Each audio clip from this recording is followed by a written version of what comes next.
मित्रों, हमने अपने पिछले वीडियो में विकारी शब्द के विषय में विस्तार से चर्चा की है। हमने जाना था शब्द दो प्रकार के होते हैं, विकारी और अविकारी। उनमें भी जो विकारी शब्द हैं जिनमें लिंग, वचन और काल के अनुसार परिवर्तन आता है, वो चार प्रकार के होते हैं: संज्ञा, सर्वनाम, विशेषण और क्रिया। संज्ञा, सर्वनाम और विशेषण के विषय में हमने पिछले वीडियो में अलग अलग से विस्तार से चर्चा की है। आज इस वीडियो के माध्यम से हम क्रिया पर चर्चा करेंगे। जब हम वाक्य को देखते हैं तो वाक्य के तीन हिस्से हो जाते हैं: कर्ता, क्रिया और कर्म।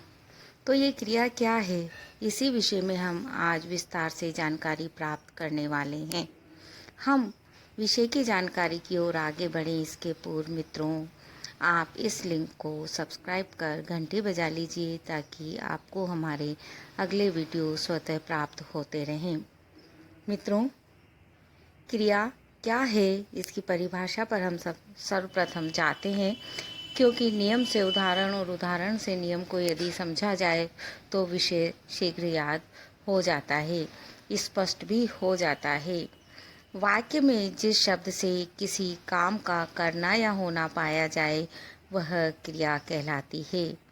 जैसे मैं खाता हूँ, तो यहाँ पर मैं करता है, वह क्या कर रहा है, खा रहा है। इस चीज़ का पता हमें जिस शब्द से लगता है वह क्रिया कहलाती है।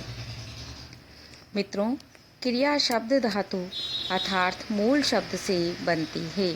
हिंदी में सभी क्रिया शब्दों के अंत में प्रायः ना प्रत्यय होता है, जिसे हटाने पर मूल शब्द निकलता है।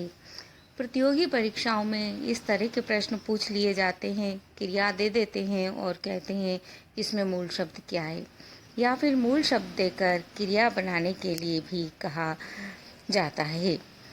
मित्रों, क्रिया के मुख्य रूप से दो भेद हैं: सकर्मक क्रिया और अकर्मक क्रिया।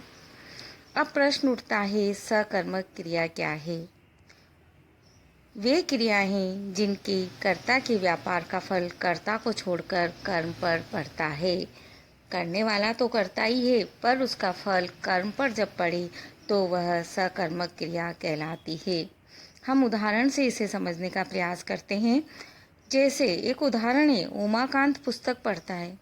उमाकांत करता है, पुस्तक उसका कर्म है, और बात आती है पढ़ता है। पढ़ता है क्रिया है, पर बात आती है कि पढ़ता है तो क्या पढ़ता है, वो पुस्तक पढ़ रहा है, तो पुस्तक पर वो जो कुछ भी कर रहा है उसका जो भार है, वह उसका फल वह उमाकांत पर नहीं पढ़कर पुस्तक पर पढ़ रहा है, इसलिए यह क्रिया सकर्मक क्रिया कहलाएगी। इस तरह से बहुत से उदाहरण लिए जा सकते हैं। उसे खेल देखना है, गाना सुनना है, गीत गाना है, वह आम खाता है, ये सब इसी तरह की क्रियाएं हैं। अब हम आते हैं दूसरे प्रकार की क्रिया के विषय में जानकारी प्राप्त करने। दूसरा प्रकार है अकर्मक क्रिया। मित्रों, ठीक पहली वाली क्रिया से उल्टा है।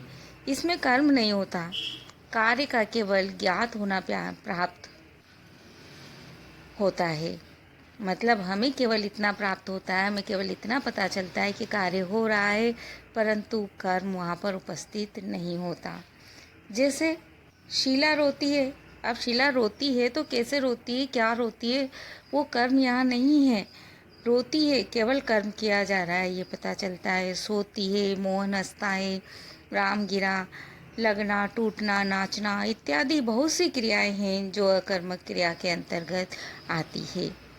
आपको बिल्कुल छोटा सा एक क्लू हम दे देते हैं। एक मंत्र यदि बता दें और उस मंत्र के माध्यम से आप क्रिया को निकालने की कोशिश करें तो बहुत अच्छे से और सही तरीके से निकाल सकेंगे।